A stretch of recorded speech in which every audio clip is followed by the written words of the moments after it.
Dalam cerita video sebelum ini ada cerita tentang Hornet Nest di dunia intelijen, di mana sebelum ISIS diciptakanlah ideologi baru terlebih dahulu selama 6 tahun oleh 18 doktor ilmu agama. Dalam dunia ekonomi, sering kita seakan kaku kepala kita berhadapan dengan teori ekonomi yang ternyata tidak sejalan dengan aplikasinya dalam strategi bernegara. Apakah ada dualisme dalam ekonomi tersebut? Ekonomi kampus adalah ciptaan dalam tanda petik agar kalau dipraktekkan pada sebuah negara ilmu tersebut usut. Sementara yang negara adidaya lakukan itu bukan ekonomi yang diajarin di kampus. Jadi ilmu kampus ternyata ilmu ciptaan rekaan semata. Hornet Nest ekonomi ternyata ada. Ideologi ekonomi untuk menjebak itu ternyata ada. Batasan atau barrier to entry agar negara lain tidak bisa sekuat negara adik kuasa itu didesain agar negara pemenang perang yaitu Amerika dan negara Eropa Barat terus berkuasa. Mau bukti? Mana mata uang penguasa di dunia ini? 65% transaksi di dunia ini menggunakan US dollar,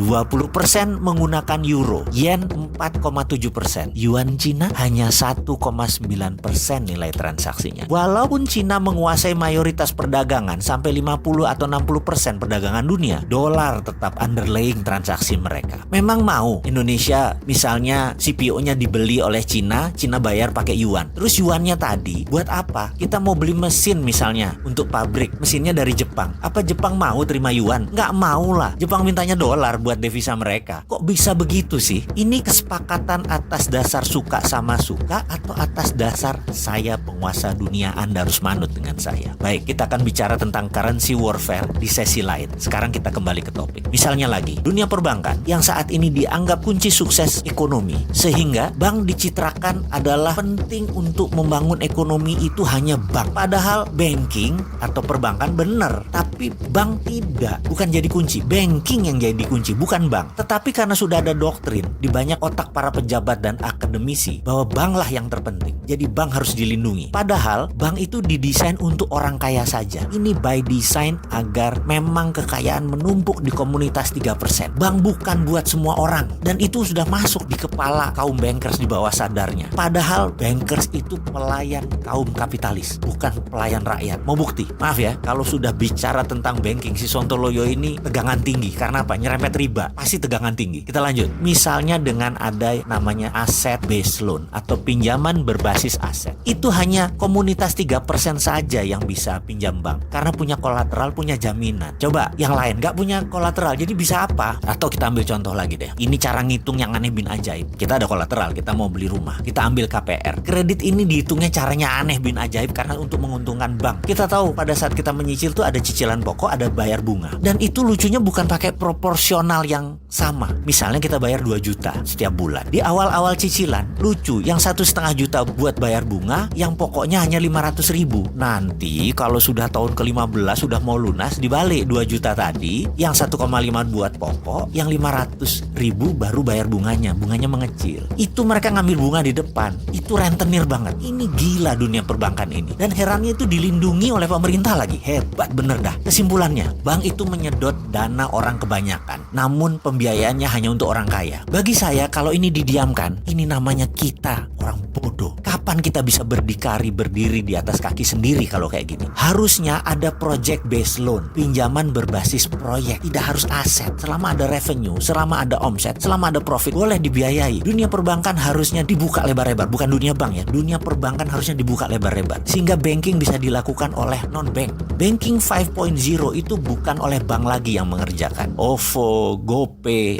Alipay sejenisnya lah. Itu adalah banking system, pembayaran. Dan itu di tahun depan, sebentar lagi tidak terbendung kehadirannya. Ini semua akan terjadi di Indonesia. Jadi wahai bankers, mulailah berpikir, ubah banking system Anda. Banking akan bertahan sepanjang zaman, namun bukan bank. Bank itu sunset, goodbye bank. Wahai pejabat negara, mulailah membuka diri atas banking 5.0, banking from non-banking system, sehingga riba bisa hilang.